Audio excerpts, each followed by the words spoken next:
I was planning a trip with my in-laws and decided to call my son, Anthony, to see if he had any plans. "I'm going to practice," he said. "You all should go and have fun. Isn't this trip a bit unusual?" "Are you okay, Mom?" Anthony asked. "I'll manage. I'll bring you back a souvenir. Work hard at your practice," I replied. My son, Anson, has always loved running marathons, just like me. He even got a college scholarship for it. Even though his college is nearby, he lives in the dorms to save commuting time and only comes home during long holidays. I knew he couldn't join us on the trip, but I wanted to ask anyway. His answer was just what I expected. "My name is Flora. I'm 46 years old and work full-time. My husband, Steve, is 4 years older than me and used to be my boss. He's a capable man, and I respect him. After we got married and had our son, we were a happy family. But over time, our relationship started having problems. The main reason was my husband's parents, especially his mom, who didn't like me from the beginning and often bullied me. At first, Steve defended me because we lived far from his parents, so we didn't see them often. But when Anson wanted to attend a high school near my mom's house because of his love for marathoning, things changed. I was the one who got him into running since I used to run marathons and still do sometimes. I was happy he enjoyed running like me, so I convinced Steve to move closer to the high school Anson wanted to attend. Steve applied for a transfer at work so we could move, and Anson got into a good university because of his high school, so it worked out well. The day before our trip, Steve said, "Go get the rental car tomorrow morning and pick up my parents on your way back." I was confused and asked, "Why am I the one renting the car?" "What are you going to do?" "I'm exhausted from work, so I'll sleep until the last minute. Once you pick up my parents, come back and I'll drive from there. It's on the way to where we're going anyway," Steve explained. I understood his reasoning, but I was also very tired. Even though we both worked similar hours, I did all the house chores. When I thought about it, we used to share chores equally. But since moving closer to his parents, they started visiting often, and the balance shifted. Whenever his mom saw Steve doing chores, she strongly disapproved. "Housework is the wife's job. The breadwinner shouldn't do it. Isn't that right, Flora?" Steve's mom would say, giving me a stern look, and I would nod in agreement. This kept happening until Steve stopped doing any chores at all. While it was partly Steve's fault, I felt his mom influenced him a lot. Steve even started repeating what his mom would say, agreeing with her views.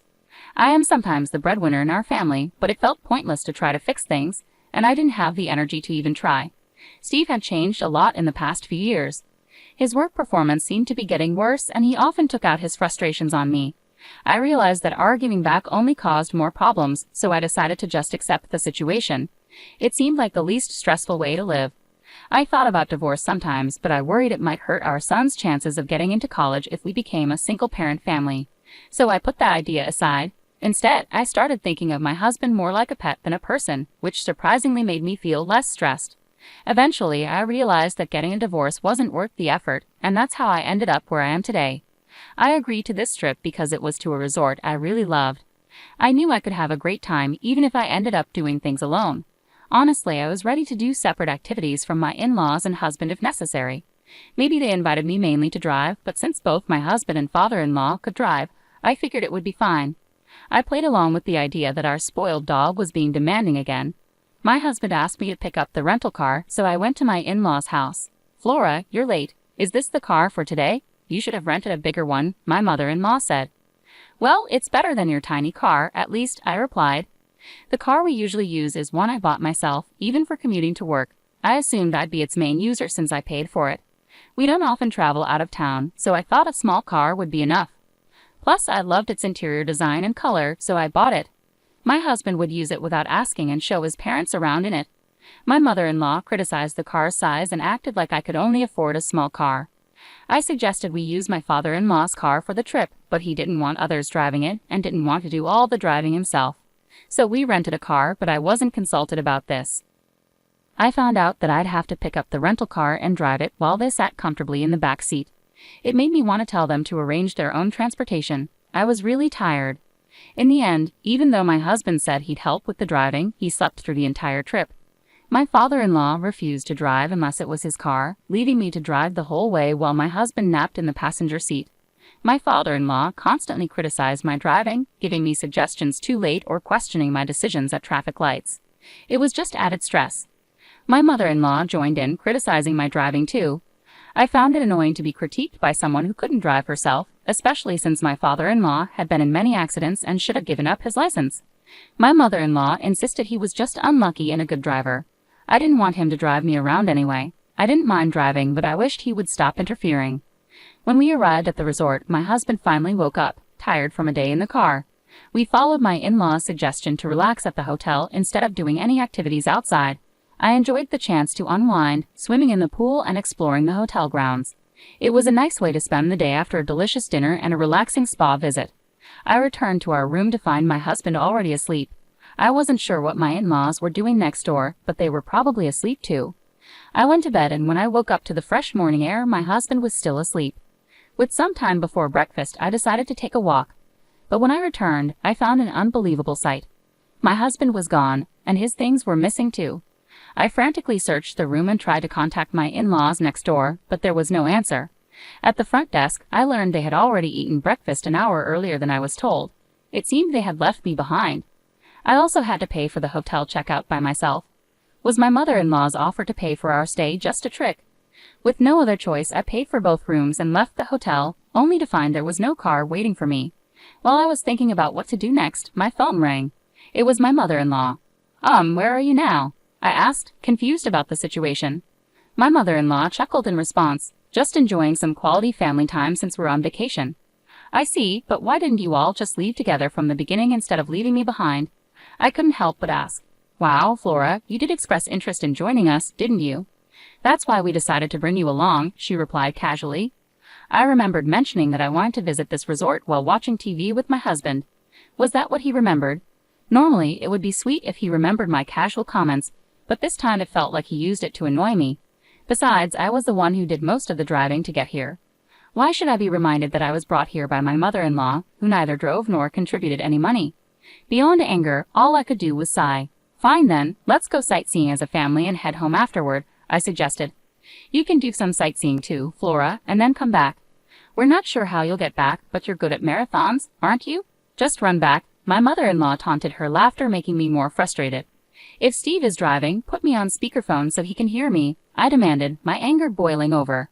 As soon as I made the request, it seemed my mother-in-law transferred the call, and my husband's voice came on the line. "Good morning. You were eager to come here, weren't you? Take it easy today, but remember we have laundry from the trip to tackle. Make sure it's washed by tomorrow morning," he said cheerfully. But any warmth I once felt for him had disappeared. "Do your own laundry," I replied sharply. "Hey, that's not a nice way to speak. As the breadwinner, I'm advising you to relax today. You should be thanking me," he replied. "Oh, the breadwinner? Don't worry, this will be the last time we see each other since you've mostly just seen me when you're asleep," I said, making it clear that I was serious. "What do you mean?" he asked, clearly puzzled. "We need to head back home today.